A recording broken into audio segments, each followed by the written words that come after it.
Dag mevrouw. Wat kost het? Wat bleef? Zeg, wat kost het? Wat dat kost? Nee, wat het wordt.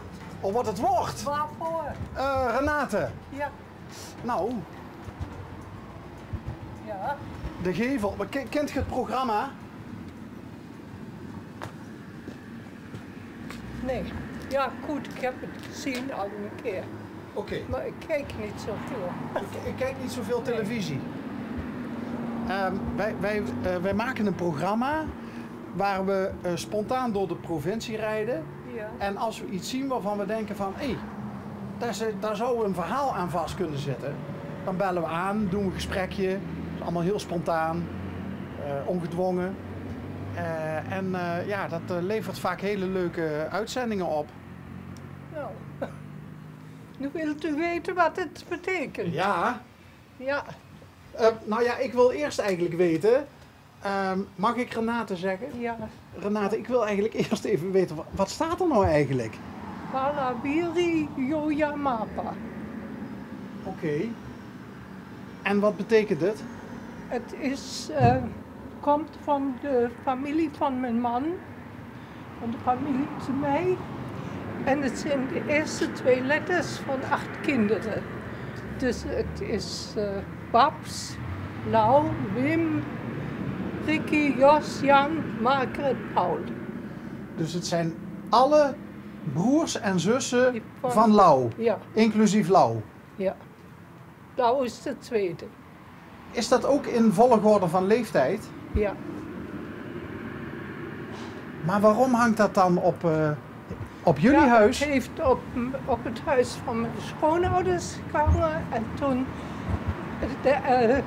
de spullen werden verdeeld toen die overleden waren, hebben wij het gekregen en hebben wij het op het huis gehangen.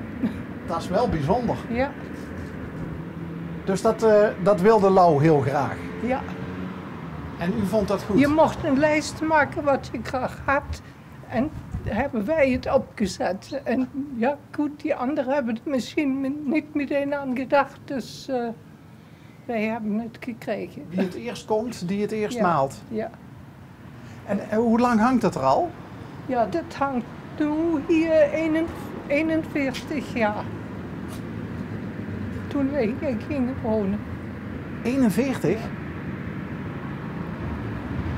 Zijn... Nee, zeg ik niet goed. Het hangt... precies weet ik het niet meer, maar toen mijn ouders, toen mijn schoonmoeder overleed, ja goed, ik denk dat het zo een goede 30 jaar hangt. Oké. En uw man, waar is die nu? Die is overleden 5 jaar geleden. Oh, Ja. dat maakt het misschien nog wel Ja. bijzonderder. Ja. God, dus u moet hem al 5 jaar missen. Ja. Lukt dat een beetje? Ja, dat kan ik wel zeggen. Dus u heeft uw draai weer gevonden. Ja, Hoe lang was u samen met Lau? 53 jaar. Wat was het voor een man? Spontaan. Dit was een carnavalist en eigenlijk geboren in Amstelveen, maar hij sprak perfect Limburgs dialect. En hij was verenigingsman. Dus veel mensen in het dorp kenden hem. Goed, eigenlijk niet. We hebben lang in Roermond gewoond en daar was mijn man bij het Roermonds Mannenkoor, bij de Uil. Hij was bij de Missieus, dat is de zanggroep geweest. Onder leiding van Jan Huiskes en Oud Reiners. En toen wij hier naartoe verhuisden, zat hij natuurlijk al bij al die verenigingen. En hebben wij in het dorp zelf niet zoveel. Nee, want daar ging denk ik genoeg tijd aan op, aan die hobby's allemaal. Maar het was een echte carnavalist. Ja. Vierde u dan ook wel mee? Ja. Ja?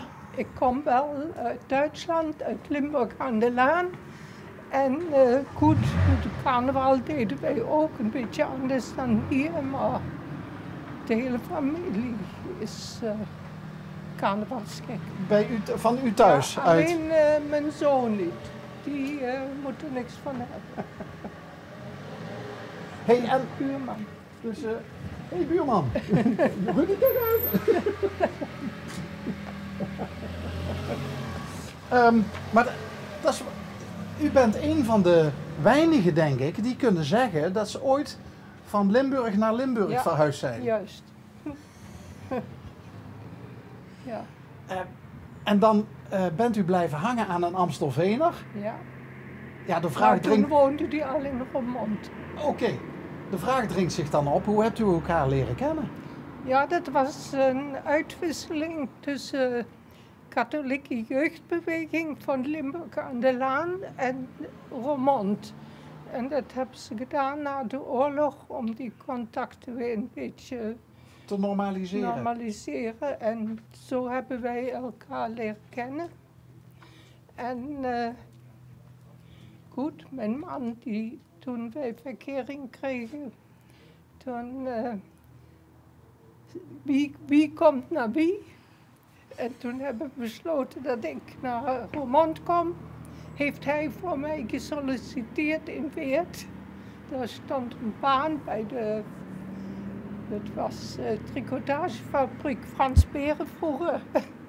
En daar heb ik gewerkt 2,5 jaar en toen zijn we getrouwd. En toen werd u huismoeder, huisvrouw. Ja, met, maar ja goed, ik zat in het modevak, ik deed heel veel met naaien en met van alles deed ik. Deed u dat in Duitsland ook al? Ja. Ja? Heeft u dat van uw moeder? Nee, dat geleerd. was mijn opleiding. Hè. En hoe heette die opleiding in Duitsland? Hoe noemden ze Ja, dat? dat was, hier zeggen ze coupeuse. Hè. Ah ja. En hoe heet dat in Duitsland? Ja, dat heet damensnijderin.